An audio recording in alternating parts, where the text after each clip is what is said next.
Hello everyone, GoodraFTW here, and welcome back to Star Wars Galaxy of Heroes. And today we have our next marquee event, which is Mechanized Menace 2 for the Droideka. So these are the droids that kind of roll around and do their own thing, and they have the shields.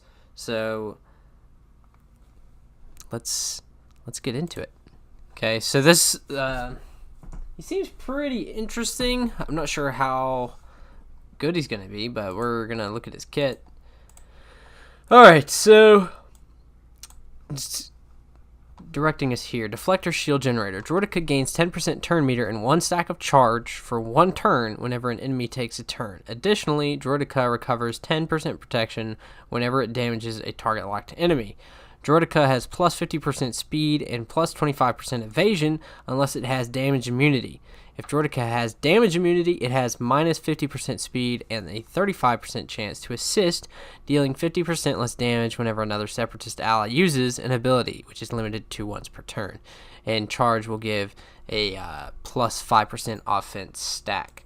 Alright, so the Droideka has a pretty interesting kit. It's actually one of the first characters we've seen to kind of penalize opponents for being much faster than it, which I'm sure we'll get to. That's part of the reason why there's a when it has damage immunity, it has a minus 50% speed to kind of create a bigger speed gap between the Droideka and whatever target it's going for. So once we finish up with some of these battles, we're gonna look at that. Also, we have a couple reworks that are, if they haven't gone into effect already, they are going to go into effect. So the first main ones that apply more directly to the Droideka are Grievous and the Magna Guard. They both got reworked. I'm not entirely sure how good they are. Excuse me. Judging from seeing just videos posted by Arnold,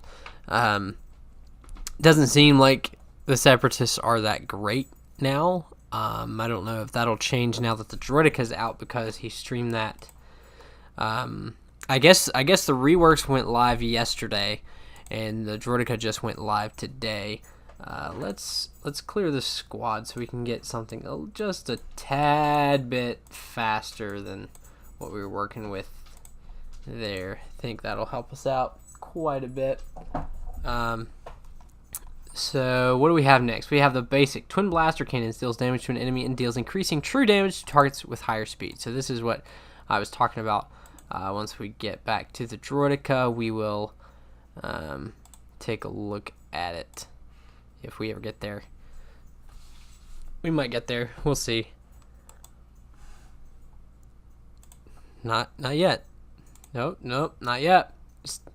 Okay, here we go.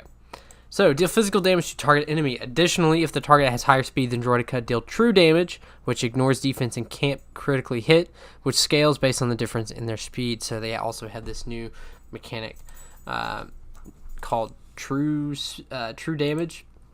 So it'll break through defenses. It ignores all defenses, but it doesn't hit critically.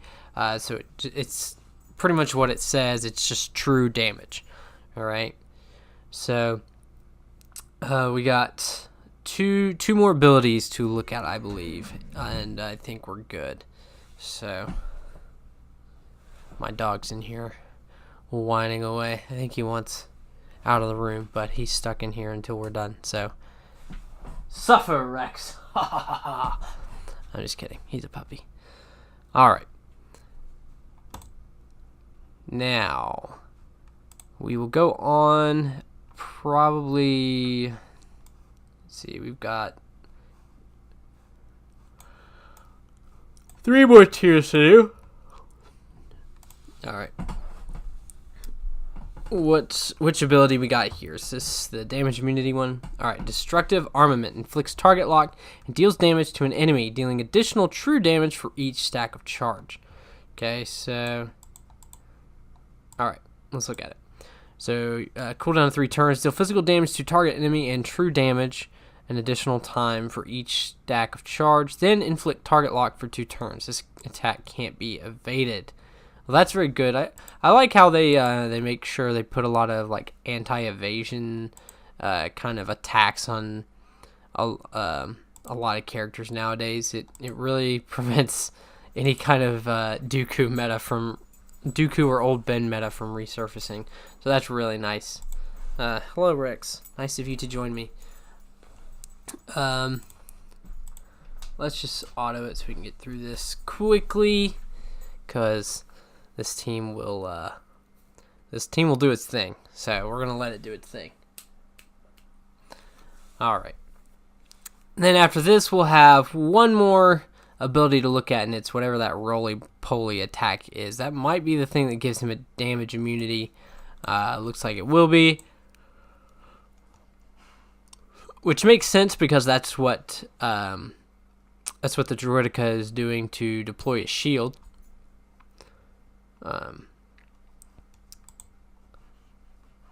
Which is very cool based on lore and all that other good stuff. Alright, so we're going to learn about reconstructive, whatever the attack's name is, her ability. I think it was reconstructive revolution?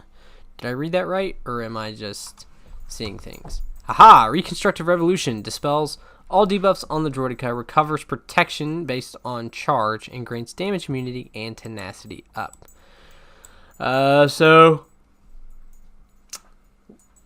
Damage immunity cannot be copied, and then recovers 10% protection for each stack of charge. Okay, so all in all, not too bad. So we'll speed through this real quick.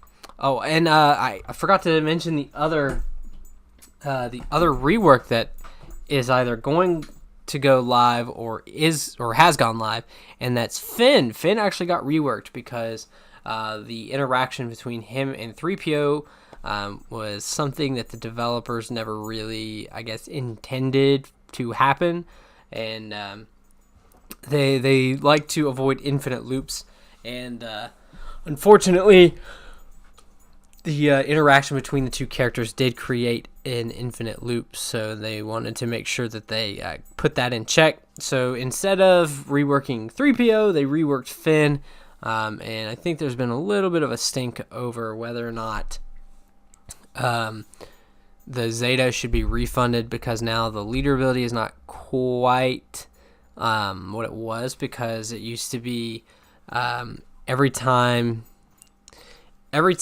you like hit and expose, like damage an exposed enemy that has exposed, like you reduce the cooldown for each exposed basically.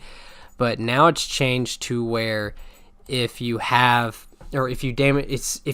an exposed enemy, you reduce the cooldown by 1. So even if the person has 20 stacks of expose on them, it still is only going to reduce the cooldown by 1.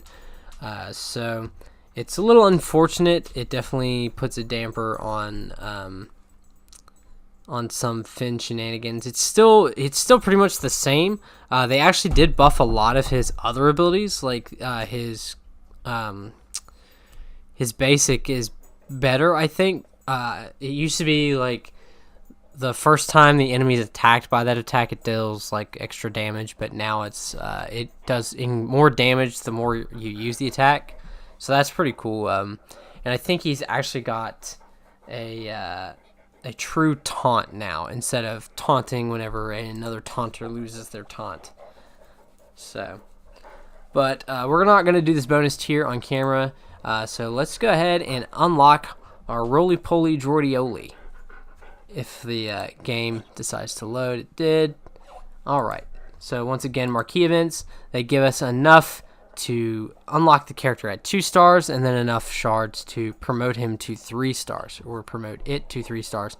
And then, of course, the marquee events are, they scale based on your level, so even if you are a lower level, newer player, or just starting out on a new account, it's definitely okay to go ahead and do this event. Okay, so this is the destructive droid attacker that punishes fast enemies from behind its deflector shield. So it is a separatist droid attacker.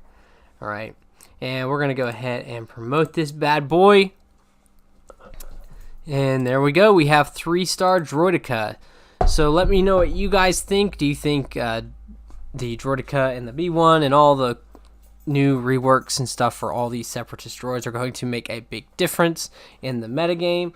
Or do you think they're just another kind of team that goes by the wayside?